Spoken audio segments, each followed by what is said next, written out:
Now we get down to the swing eighth notes or shuffle eighth notes. Remember I said how important the previous lesson was, the eighth note triplet. That establishes that grid work, because if you look at what's going on, you're subdividing each of the 4 beats into 3 equal parts, so there are 12 slots in the measure, right? Look at figure 4. You will see a notation that shows a quarter note and an eighth note, but with that triplet 3 mark, the slur mark with the 3 in it. What that means is that it's the same as the eighth note triplets, but you tie the first 2 together, meaning you will not strike the second eighth note triplet. When you count it, that means that the word trip or the syllable trip will be what you don't play on. So you probably want to practice counting it the way you're going to play it. Listen to what I just said. You're going to count it the way you'd play it. If you were to count your eighth note triplets back in figure 3, you counted them 1 triplet, 2 triplet, 3 triplet, because you played on each of those, right? But in figure 4, excuse me, you are not going to play on the trip, as I just said. So it'll be 1 triplet, 2 triplet, 3 triplet. Pretty soon, don't even say the trip, just go 1, let 2, let 3, let 4. Let's listen to our accompanying jam track. 1, let 2, let 3, let 4. We still have those numbers, which are the pulse. We're at 76 beats per minute, right? If I compare that to our previous groove, do you see there's your triplet figure? Let's count along. 1 triplet, 2 triplet, 3 triplet, 4 triplet, 1, let 2, let 3, let 4, let 1 triplet, 2 triplet, 3 triplet, 4 triplet, 1, let 2, let 3, let 4, let. Okay? Pretty straightforward. So the first note's getting 2/3 of a beat. The second note is getting 1/3 of a beat. And frequently you're playing a bit staccato, so it could also be notated as 2/8 notes with an eighth rest in between, and then you have that slur mark. Now you might also see it sometimes written as a dotted eighth and a 16th. That's sort of an older style notation. You'd have to be aware of the groove of what the music was if you're reading something.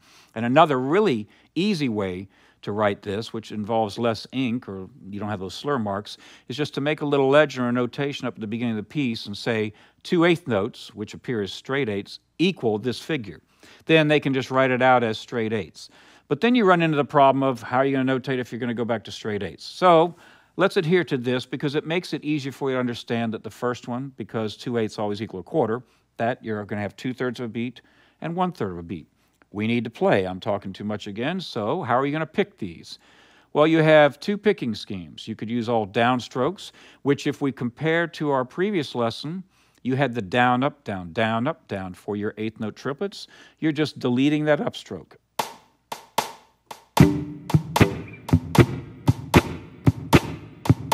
Right?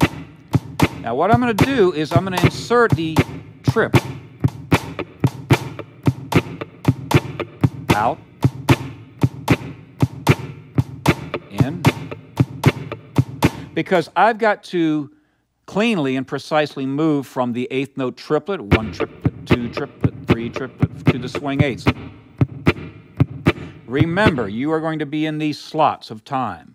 So if you're playing the eighth note triplets, you're playing in each of the 12 slots. 1 triplet, 2 triplet, 3 triplet, 4, or if you go 1 triplet, 2 triplet, sounds like a slow blues, doesn't it? That's the groove. If you already know this, you can move on to some of the other lessons. But for those of you who are not rock solid on this, make sure you understand these concepts of how things line up. Your other picking scheme, which would serve you at really high tempo, would be down, up, down, up, down, up, down. At a slow tempo, that doesn't necessarily feel that good, right? But let's just have some fun. Let's jack the tempo way up.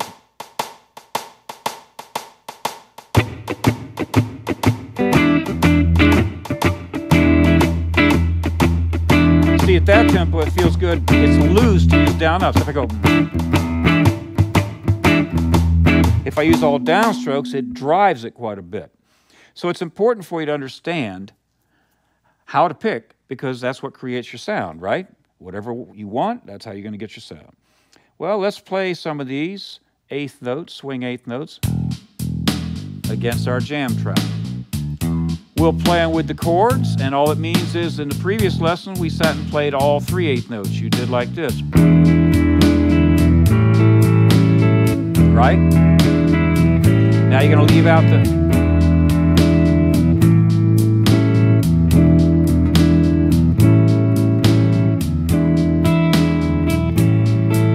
you're playing lead, again, here's your scenario. I say, I want you to solo and just use shuffle eighth notes. These are probably one of your most useful tools.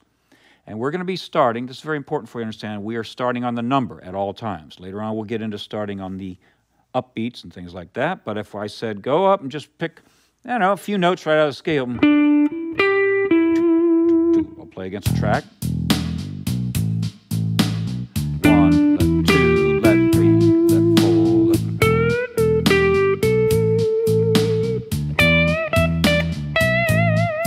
Everything I'm playing is in the pocket. Why? Because I'm in the eighth note, swing eighth note groove. And it just sounds solid. And you don't have to play a lot. You could just play a little bit with great authority. I want to drive that point home. If you want to be an effective blues player, you can't be timid, you can't be meek, you can't even be a gentleman. You got to be able to dig in and play each note with tremendous conviction and indeed with attitude. So you can't do that and feel confident unless you know exactly where you are rhythmically.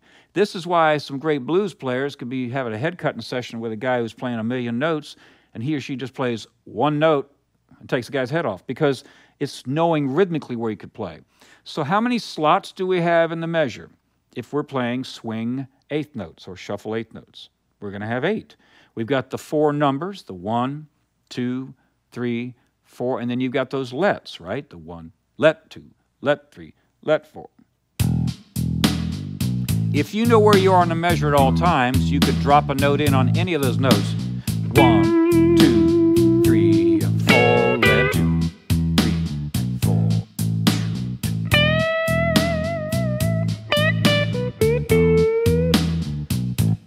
You see how it's just right in the pocket? So, you need to take each of these jam tracks and practice playing your swing or shuffle eighth notes against them. You can also practice interspersing the triplets and the eighth notes and the quarter notes, and that's in essence what we're going to get into in the next few lessons.